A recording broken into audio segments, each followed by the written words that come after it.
Sejam todos muito bem-vindos a mais um Economia Dia a Dia, um espaço onde a gente tenta discutir de forma o mais simples possível como a economia afeta a nossa vida, nosso bolso e principalmente as nossas escolhas, mesmo aquelas que a gente não sabe muito bem o porquê a gente faz. Hoje a gente vai falar sobre os desafios econômicos no Brasil e para isso eu vou receber aqui nada mais nada menos que uma lenda da economia, que é o professor Ladislau Dovbor, e aí ele vai explicar de onde vem esse sobrenome, que ele é economista, professor, escritor, ele é um monte de coisas. Se tem alguém que entende de economia nesse país, é essa pessoa. Professor, obrigado por ter aceitado conversar com a gente e parabéns. Eu sei que ontem foi o seu aniversário, então muita saúde, muitos anos de vida. São 85 anos, né? Um jovem de Sabe, 85 sabe anos. o que é interessante? É o seguinte, é que a gente pensar, não, o cara tem 85 anos, ele tem a cabeça lá atrás, enfim. Na realidade, eu tenho 80 anos de vida consciente de acompanhar as coisas, entende? Uhum. Eu vi as esperanças do petróleo é nosso, enfim, da siderurgia, tudo que o Getúlio Vargas, as coisas, e depois o suicídio dele, né? Aham. Depois as esperanças do Juscelino, enfim, 50 anos em 5, toda essa coisa, enfim, depois Jânio e o golpe, toda essa coisa, os tempos da ditadura, né? Que falaram milagre econômico, né? Falaram um negócio que é barbárie, entende? Explicaram para o povo, não, tudo bem, vocês ficam aqui embaixo, porque primeiro a gente faz crescer o bolo, depois a gente distribui, né? Estão Uhum. esperando até hoje, né? Que distribua o bolo, né? E depois essa fase, a fase Lula inicial, né? Basicamente 2003 a 2013, o Banco Mundial chamou isso de a era dourada, the golden decade, a década Sim, sim, dourada sim. Tem do. aquela capa famosa, acho que é da Economist, que é o Cristo Redentor decolando, né? Exatamente, né? É um negócio simples, porque a batalha do Lula é sempre mais dinheiro na base, e dinheiro na base gera demanda, a demanda gera mais atividade Uhum. empresarial e empregos, né? E ambos geram recursos para o Estado e o sistema volta, né? Uhum. Eh, Referindo à idade, digamos, eu, eu entendi que não é para ficar desesperado a cada vez que as coisas estão mais, ou ficar entusiasmado demais, né? Quer dizer, porque Aham. você entende que as coisas sobe e desce, são ondas, né? Sim. Mas essas ondas, quando eu pego dos tempos, caramba, eu acompanhei quando grande parte do mundo ainda era colonizada, entende? Ultrapassamos o colonialismo, um imenso coisa, ou seja, sobe e desce, mas no conjunto o fato da gente ter liquidado, em grande parte, a escravidão, liquidado o colonialismo, o avanço do direito das mulheres, quer dizer, tem um conjunto de coisas que gradualmente a sociedade parece que está construindo, né? Isso é muito, muito rico, porque, com minha visão, você passa a olhar as coisas em termos estruturais, né, de longo prazo, as transformações e os grandes desafios, e não ficar entusiasmado demais com cada picuinha que aparece na imprensa. Né. Certamente todos os economistas conhecem o senhor e o seu trabalho, mas para quem não é economista e também acompanha o nosso programa, no começo da minha introdução eu falei do Ladislau Dovbor e falei que o senhor ia explicar esse sobrenome. O senhor é polonês. eh, Em que ano que o senhor chegou aqui no Brasil e a partir de que momento você começou a acompanhar todas essas transformações que o senhor acabou de falar aqui para a gente? Olha, veja bem, faz parte inclusive dos desafios hoje. Tá? A preocupação mundial com a subida do hitlerismo, da extrema-direita, naqueles tempos, eu nasci em 41, de pais poloneses, um engenheiro, uma médica, certo? Por quê? Escondidos na fronteira espanhola, porque os alemães estavam massacrando e invadindo coisa do gênero, certo? Nascer em plena guerra, Segunda Guerra Mundial, na Europa, era o momento errado e o lugar errado para nascer, certo?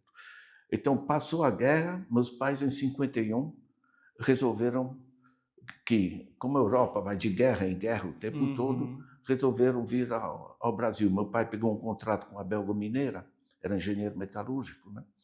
e depois íamos para São Paulo. Então, desde 51, eu virei brasileiro, enfim, estou acompanhando esse processo. Então, o período da guerra inteiro, a sua família ainda estava na Europa. Estava na Europa. Você sabe, os americanos fizeram milhares de filmes sobre a guerra. É muito glorioso, os tanques, as metralhadoras, Sim, sim. é heróico, né? Enfim, não, estão matando gente. Agora, não tem um filme sobre o que acontece com as famílias, certo? A gente tem alguns livros, né? A gente tem o Anne Frank, né? Que é um livro, Sim. uma literatura obrigatória para entender um pouco, e tem um outro que eu considero uma literatura obrigatória, que inclusive eu li recentemente, que é o Maus, que foi um livro, uma história em quadrinhos, né? Que ganhou o Pulitzer, que retrata a vida de uma família durante esse período. Sem dúvida, guerra, sem dúvida. Mas a generalidade de filmes, de tudo que a gente tem, o impacto indireto sobre as famílias, as crianças, tudo isso é muito forte, né? Para mim, a presença, isso volta hoje com todas as ameaças do Trump, né? Esse problema da guerra, as bombas nunca resolveram nada em lugar nenhum, né? Agora o pessoal adora esse tipo de coisa. Mas a gente veio para o Brasil, eu depois fui estudar na Suíça com bons banqueiros, né? Enfim, direitinho, a economia como se deve, enfim, de mercado, como chamam, né? Depois estudei na Polônia socialista, né? Que é muito interessante, ver outra forma de resolver as coisas.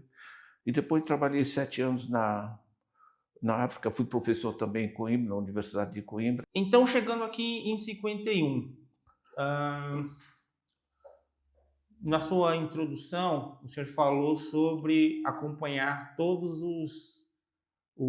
as etapas desse utópico Brasil do futuro, dessa esperança do Brasil talvez se tornar o primeiro país tropical desenvolvido, né, do planeta. Com 85 anos, me parece que o senhor aprendeu a ser mais pragmático com as promessas que surgem de tempos em tempos aqui no país. Mas o que hoje o senhor ainda entende ser o maior desafio da economia do Brasil? Obviamente que quando a gente fala em desafios, a gente tem aí a desigualdade social, que é muito gritante. A gente tem como exemplo agora essa nova lei que isenta quem ganha até R$5.000, e aí a gente descobre que 70% do Brasil não ganha 2 salários mínimos, né? Então nem vai sentir muito bem essa mudança de tão desigual que o nosso país é. Mas a gente também agora está atravessando um momento de crise fiscal absurda, que a gente não sabe muito bem quais vão ser, até onde pode chegar e se haverá ou não uma consequência muito séria, e as decisões que são tomadas do Banco Central, as decisões econômicas que são tomadas a partir disso.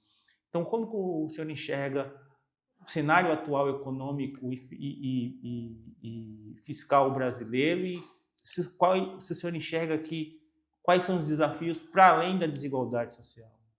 Ou se todos os desafios partem dessa desigualdade social? Olha, eu acho que os pontos de referência para a economia e para a política brasileira não são complicados, tá? A primeira coisa é o que a gente produz é amplamente suficiente para todo mundo no Brasil viver de maneira digna e confortável. Tá? Você pega o PIB do Brasil, 12,3 trilhões, divide pela população, 215 milhões, o que a gente produz hoje dá cerca de R$20.000 por mês por família de 4 pessoas. O que hoje a gente produz. Dá para todo mundo viver bem, né? Certo? Esse é um ponto importante. Nosso problema não é econômico, é de organização política e social. A gente podia produzir menos soja para exportação e produzir um pouquinho mais de arroz e feijão. Não é complicado. Há adaptações a se fazer, certo? Mas o básico é o seguinte: nós produzimos amplamente o suficiente. Eu trabalhei 7 anos no quadro das Nações Unidas, enfim, em países africanos extremamente pobres. Realmente você tem que tirar leite de pedra, né? No Brasil, não. Esse é um ponto-chave. O segundo ponto é que o nosso principal desafio é a desigualdade, certo?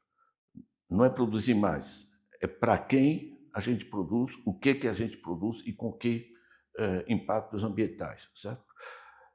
A desigualdade atingiu um nível, a gente sabia que somos entre os 10 mais desiguais no planeta. Pega os 193 países membros da ONU, certo? Saiu agora o chama Global Wealth Report, Relatório Mundial de Riqueza. O Brasil tem, em primeiro lugar, o mais desigual do planeta. Esse é o nível. Então, esse é o desafio. Tá? Nós temos também os desafios ambientais.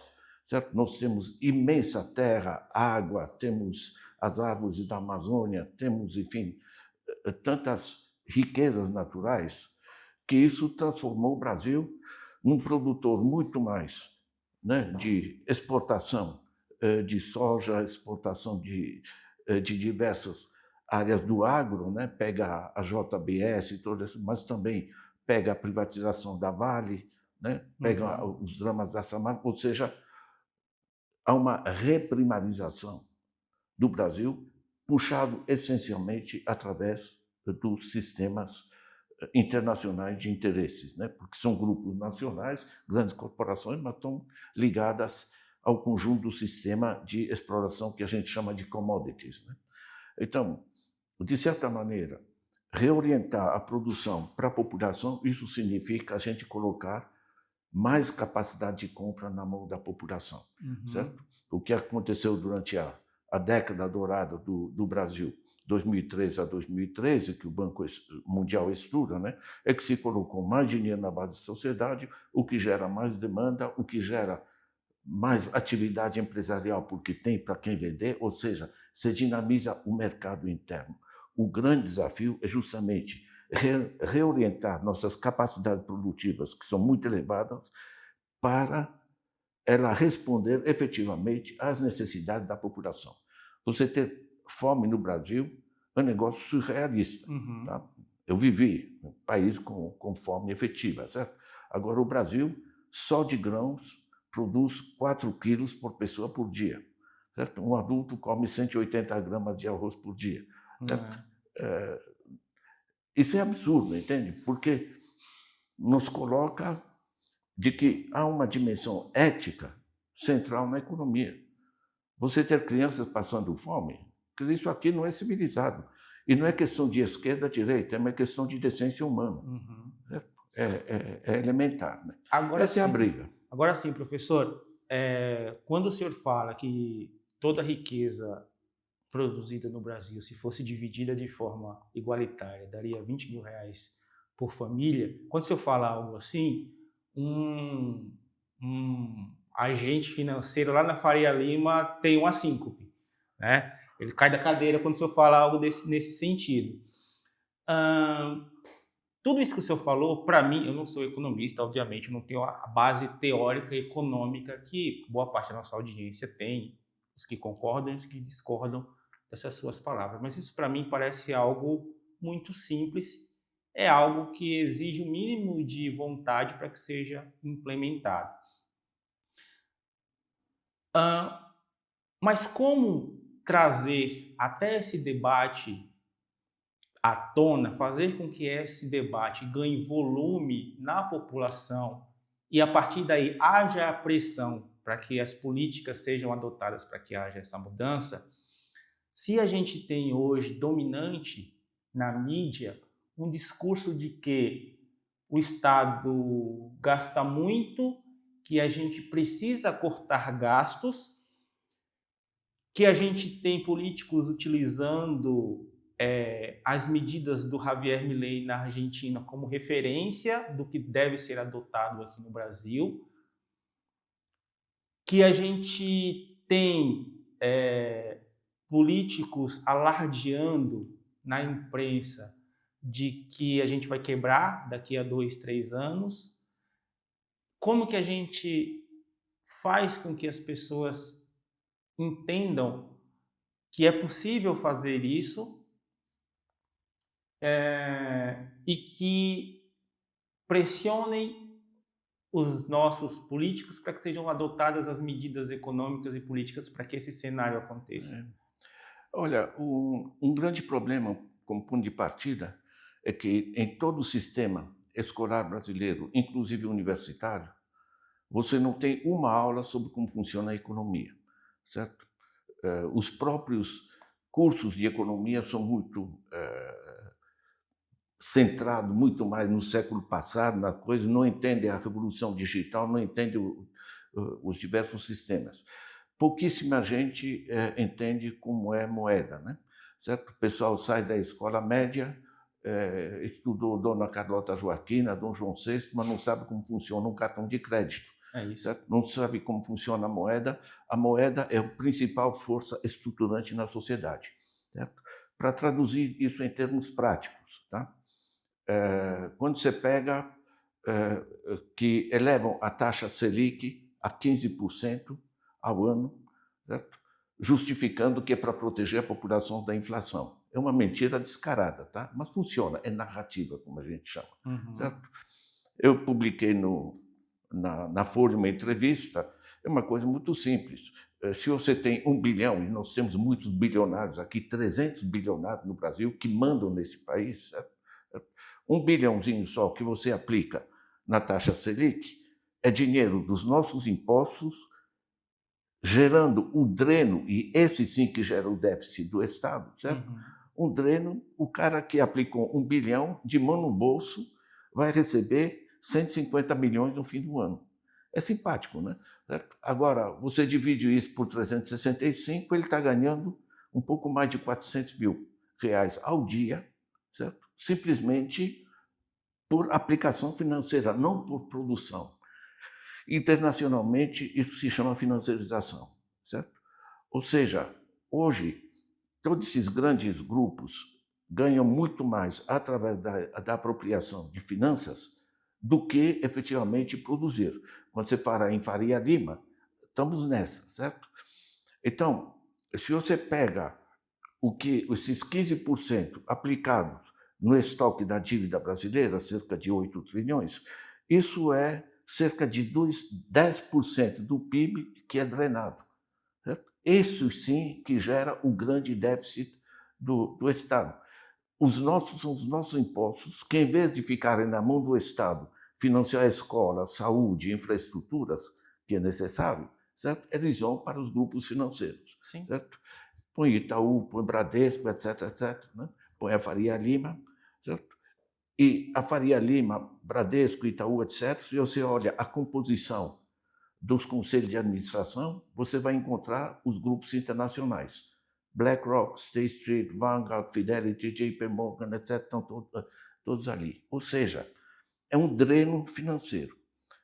Eu pego essa compreensão de que você tem uma apropriação improdutiva de 10% do PIB, certo? Por gente que não produz rigorosamente nada e passa uma grande parte disso para o exterior, certo? Essa compreensão muda a visão política das pessoas, certo?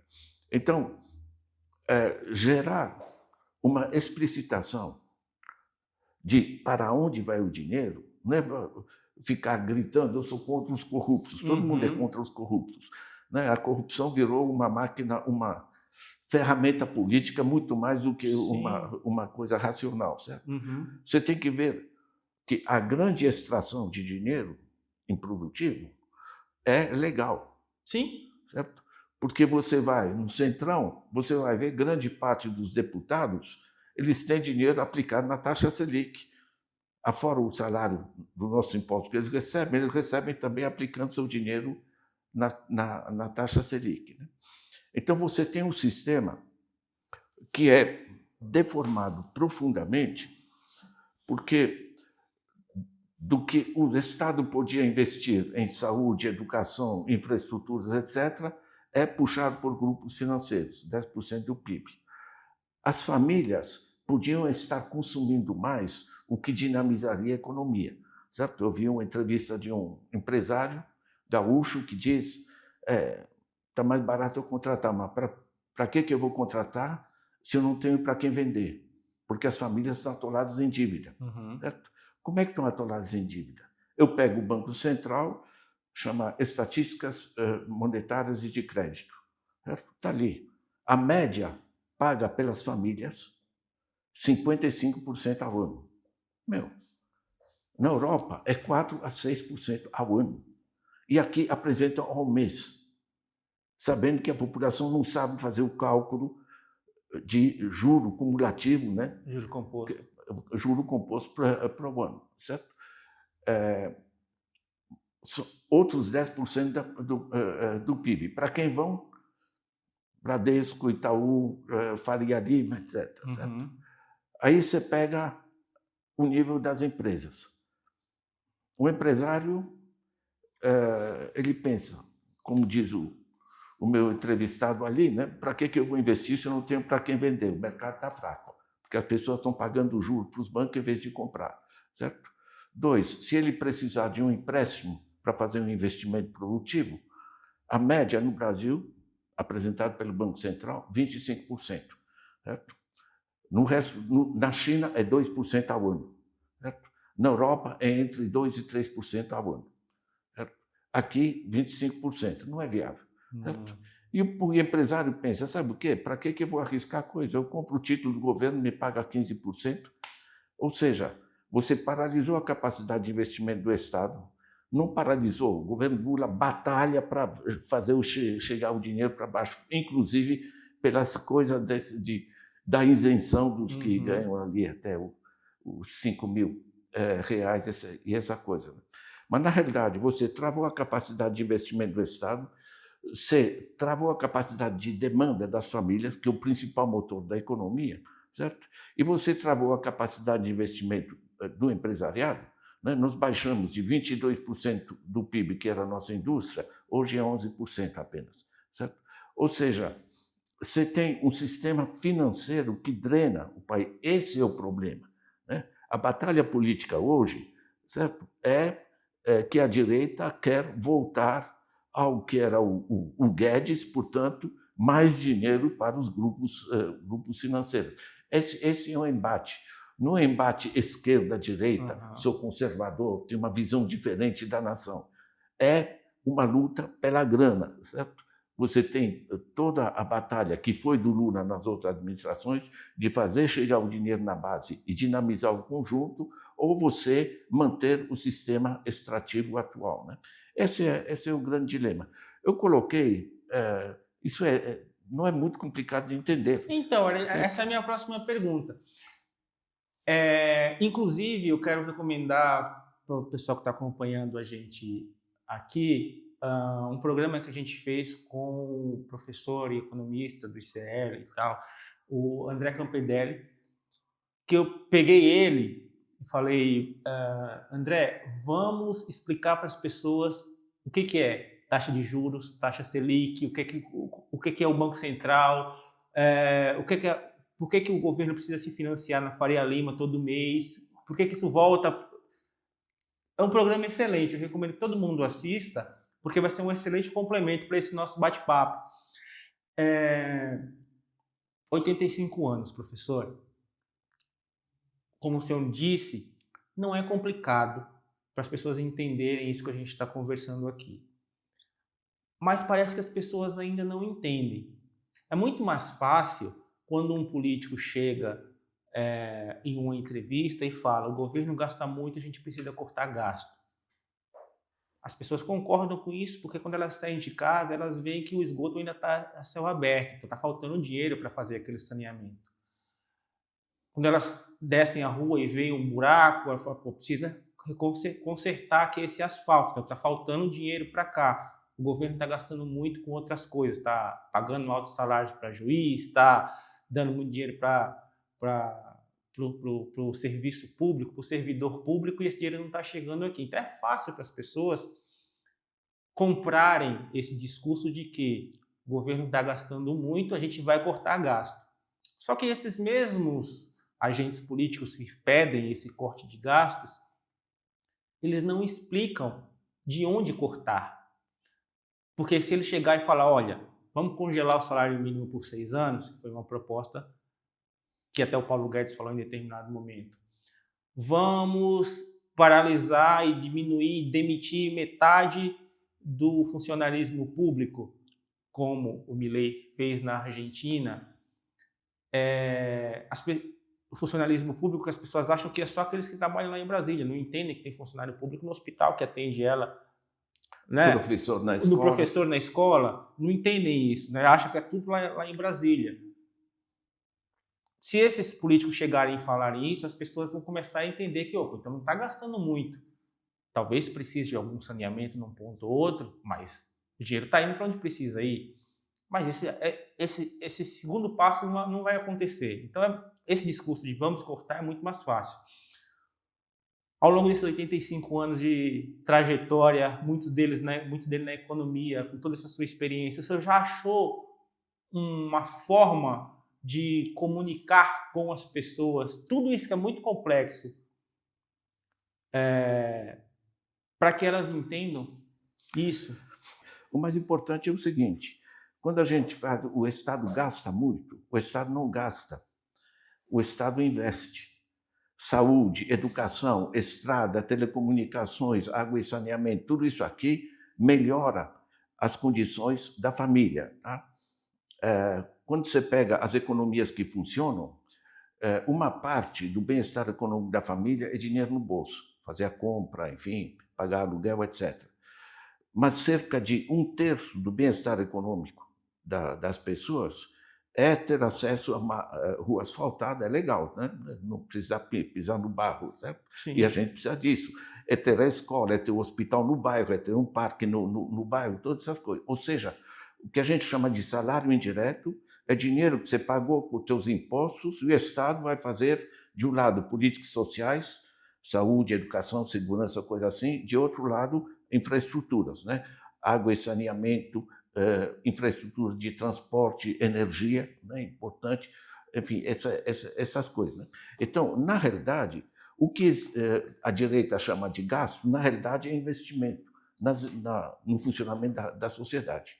O que é o gasto efetivo e que eles escondem é que eles querem que o Estado invista menos para sobrar dinheiro para pagar a taxa Selic, para pagar, certo?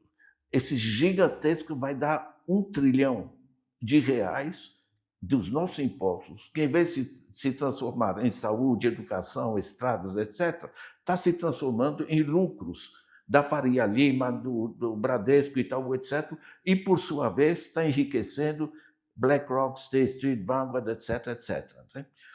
Veja bem como funciona esse negócio, porque hoje o dinheiro é apenas um sinal magnético, não é mais. Eu ainda uso essa coisa, impresso no papel, enfim, dessas coisas. Mas para dar um exemplo para as pessoas entenderem, eu tenho uma faxineira que vem uma vez por semana. Eu pago um dinheiro para ela. Estamos na era moderna. Eu passo, através do celular, para a conta dela. Ela tem problema de saúde. Certo? Então, ela se inscreveu no Notre Dame, que é um plano de saúde. Não entende lufas de saúde, ele contrata sistema de saúde. Sim. É um grupo financeiro. Eu, de curiosidade, entro, quem controla a Notre Dame? Plano de saúde. Quem eu encontro? BlackRock. Certo? BlackRock administra no mundo 14 trilhões de dólares. Certo?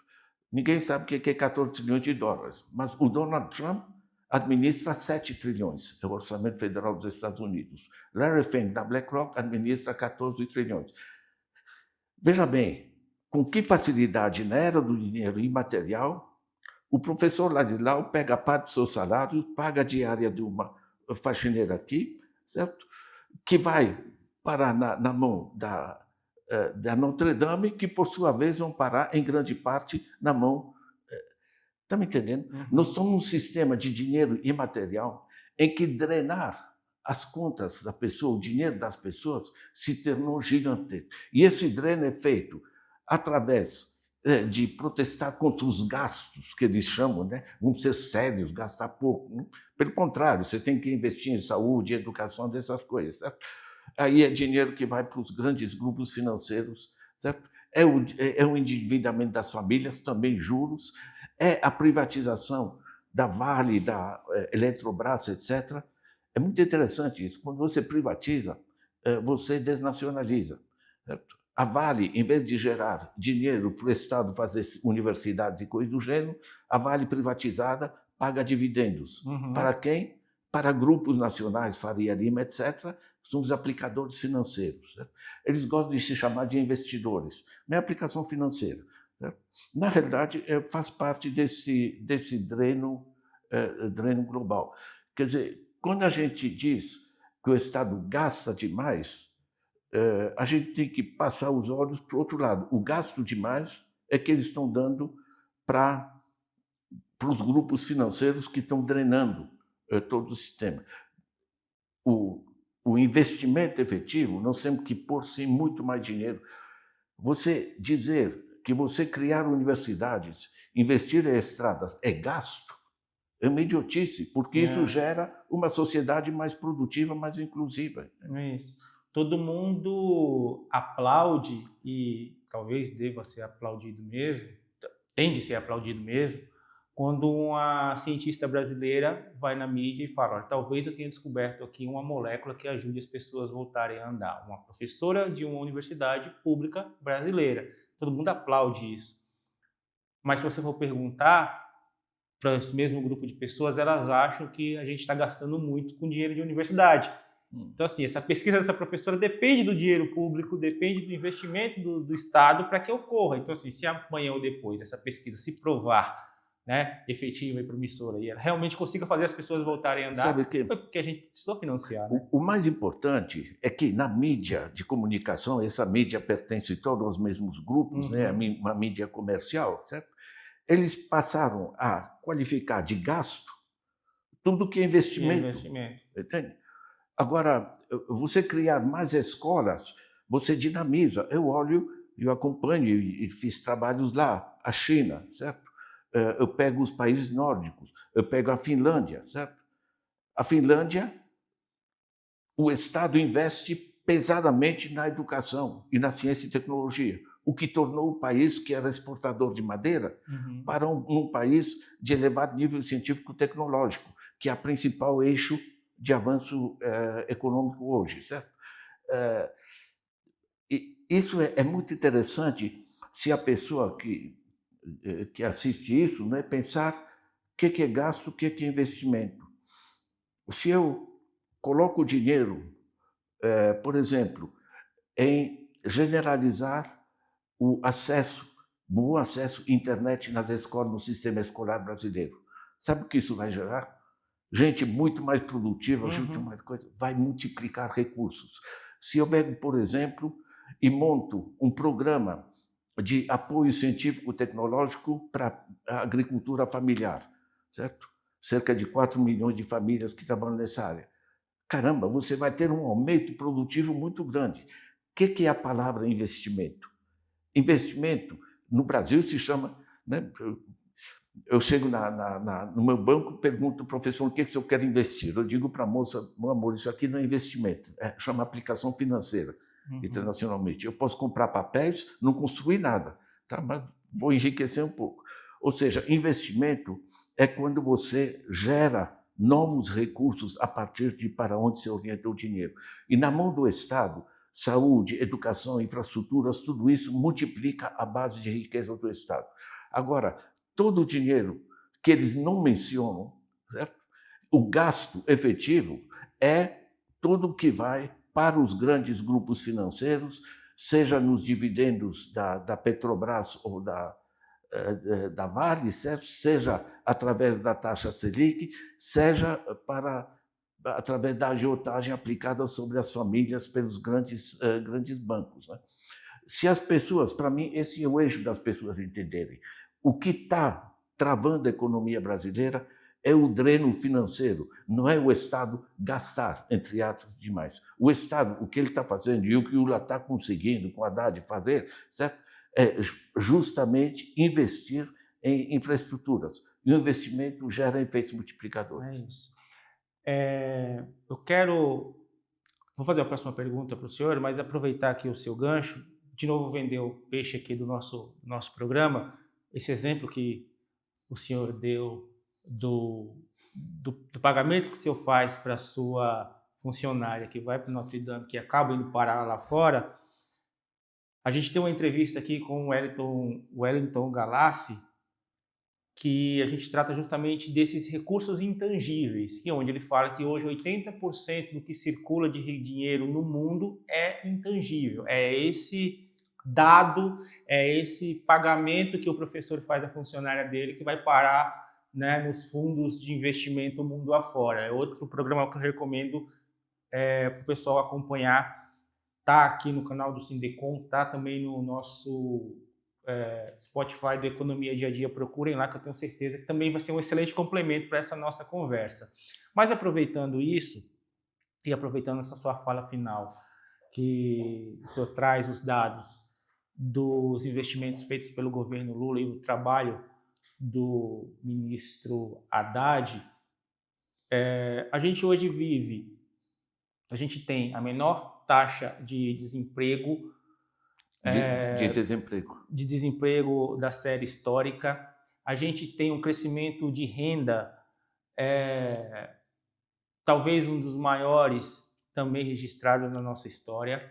A gente tem os investimentos na indústria sendo retomados, os maiores da última década. A gente tem o nosso agro faturando como nunca antes. A gente deve estar, se já não atingimos essa marca, estamos prestes a atingir a marca de 400 mercados abertos no mundo, ou seja, possibilidade de exportação dos nossos produtos para 400 países. A gente tem programas sociais como Bolsa Família, agora o Gás para Todos, salvo engano, chegando para as pessoas. A gente vive um estágio de bem-estar social que a gente talvez nunca tenha vivido antes, até naquela década de ouro, que foi lá a partir de 2000, do primeiro 2003. governo Lula, né? 2003, a partir do primeiro governo Lula, começou lá. Mas isso se confirma, né? A gente tem dados que confirmam isso, mas as pessoas parecem que não têm essa percepção. E aí, quando a gente vai para as avaliações agora do governo Lula, ele, ao meu ver, ele está fazendo um governo muito melhor do que aquele que está sendo representado nas pesquisas de opinião para as eleições de outubro deste ano. 3 perguntas. A pandemia atrapalhou a percepção do trabalho que foi feito durante o governo Bolsonaro do ponto de vista econômico? Os números ficaram meio à parte, porque a gente teve essa crise sanitária, então a gente não sabe exatamente qual o resultado do trabalho feito por Paulo Guedes. Pergunta 1. Pergunta 2. As redes sociais, aí eu quero que o senhor fale um pouquinho desse seu livro, Os Desafios da Revolução Digital, atrapalham a percepção das pessoas de todos esses benefícios, de todas essas melhorias que a nossa economia teve durante esse governo Lula. O trabalho das redes sociais atrapalha. E 3, o governo vai conseguir transmitir e comunicar para as pessoas de forma adequada todas essas melhorias, ou isso é muito difícil de passar para as pessoas e por isso essa percepção de melhoria se torna mais complicada? Olha, a realidade econômica e a guerra política, né, devem ser separados nesse sentido, entende? Ou seja, o pessoal da grande finança que está ganhando rios de dinheiro, cerca de 30% do PIB é drenado através desses grupos financeiros nacionais articulados com o sistema internacional, né? Então, para essa gente gritar o gasto do Estado, atribuir a corrupção ao governo Lula e coisa do gênero, isso aqui faz guerra jogar mentira, inventar coisa, não tem nenhuma dificuldade ética para esses grupos, tá? Uhum. É grana, tá? Inclusive os travamentos que a gente encontra no Congresso, quando essa gente está ganhando rios de dinheiro com o sistema financeiro e que está falando, o Estado tem que gastar menos. Quer dizer, se eu pego os dados, nós temos 2003 a 2013 avanços imensos, inclusive o Brasil sair do mapa da fome. Nós crescemos durante esses anos numa média de 3,8 ao ano, apesar da crise de 2007 e 2008. Ou seja, colocar dinheiro na base da sociedade é o que funciona. Colocar dinheiro nas Faria Lima da vida e os grandes bancos é um dreno financeiro. Esse é o eixo central.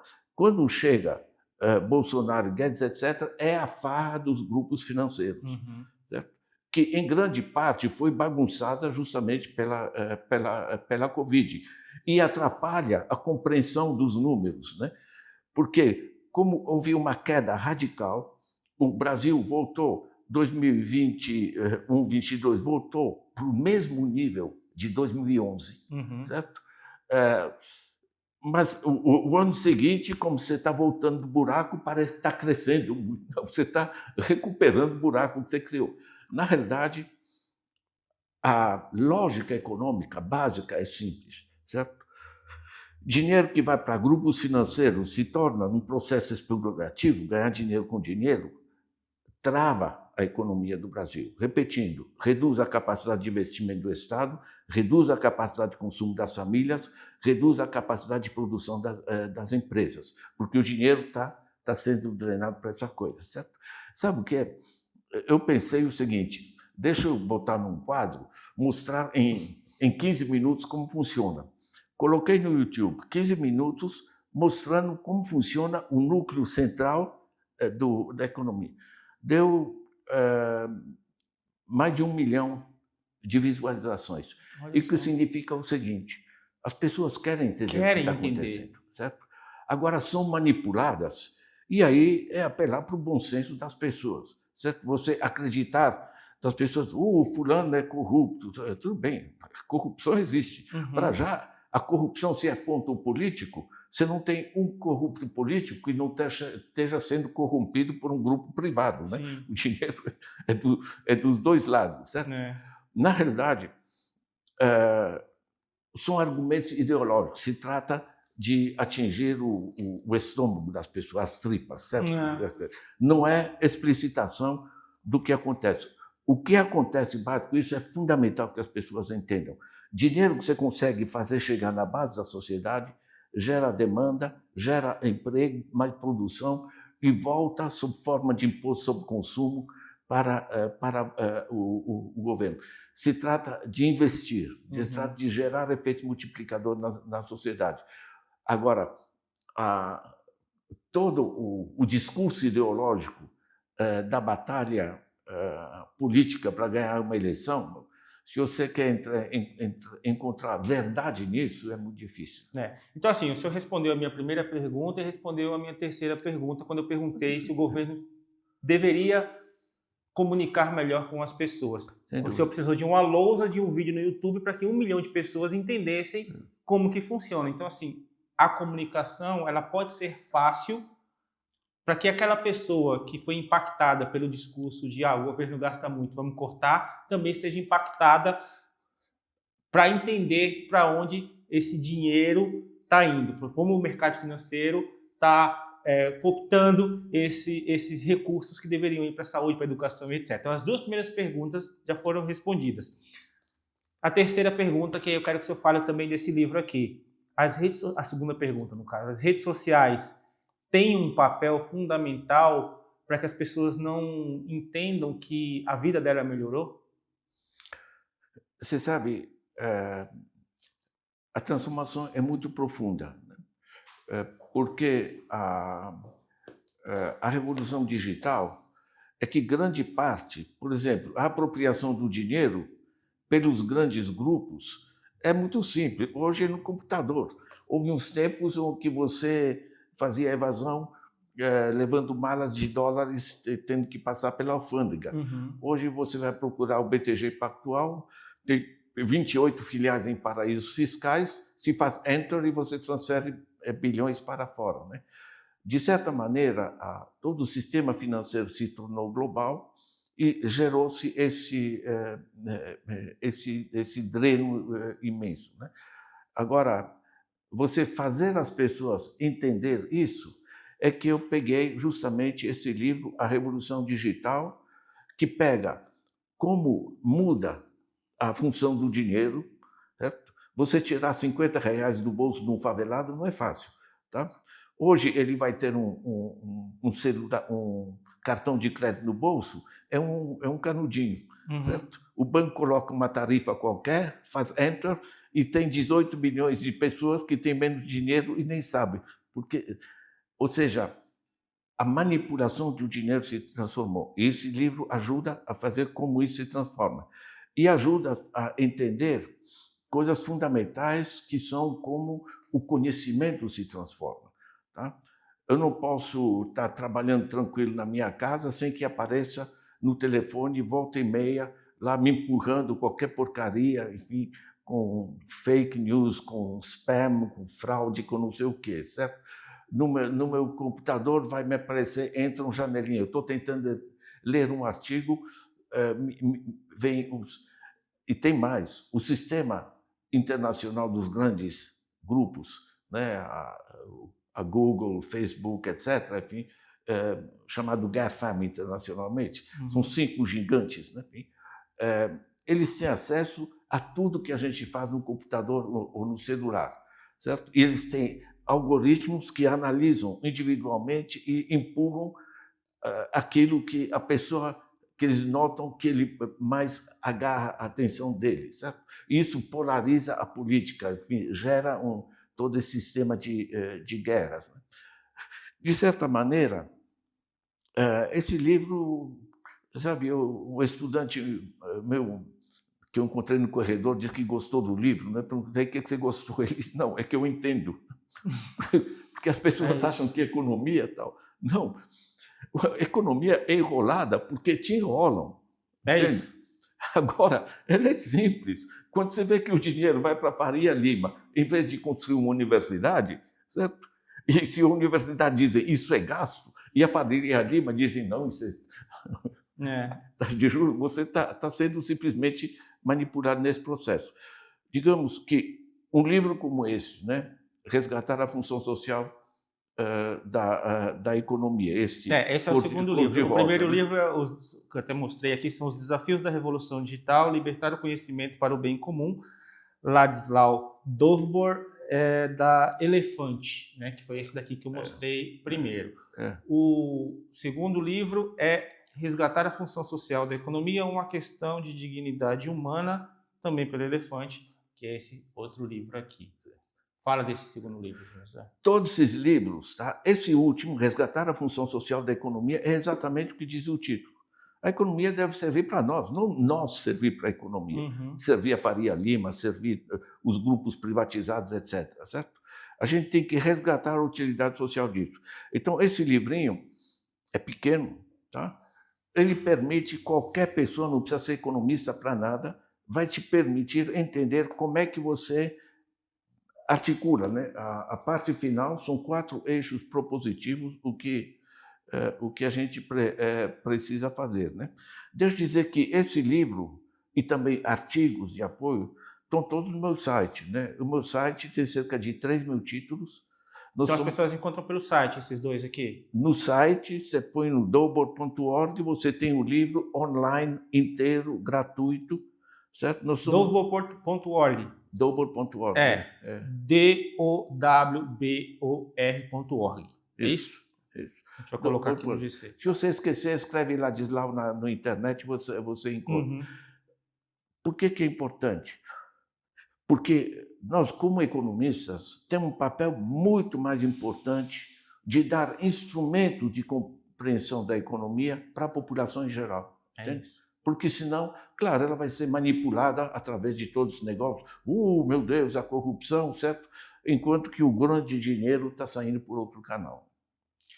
Professor, obrigado por ter aceitado conversar com a gente. Obrigado pela aula.